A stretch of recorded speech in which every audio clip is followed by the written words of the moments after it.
আসসালামু আলাইকুম বন্ধুরা, আপনারা দেখছেন আমাদের চ্যানেল মেড ফার্স্ট বিডি।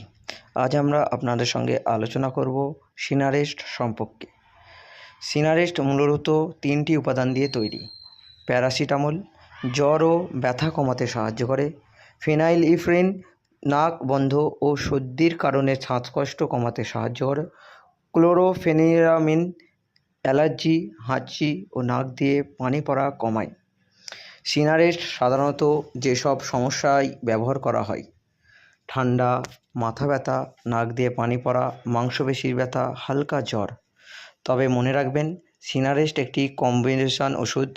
যাদের উচ্চ রক্তচাপ, গর্ভবতী নারী, লিভার সমস্যা অথবা যে কোনো দীর্ঘদিনের রোগ রয়েছে তাদের অবশ্যই ডাক্তারের পরামর্শ ছাড়া খাওয়া উচিত না।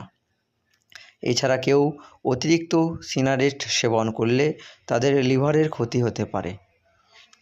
এই ভিডিওটি শুধু শিক্ষামূলক। যে কোনো ওষুধ নেওয়ার আগে অবশ্যই ডাক্তারের সঙ্গে বা ফার্মাসিস্ট এর সঙ্গে পরামর্শ করুন। এমন আরও হেলথ ও মেডিসিন সম্পর্কিত ভিডিওর জন্য আমাদের চ্যানেলটি সাবস্ক্রাইব করে পাশে থাকুন। ধন্যবাদ।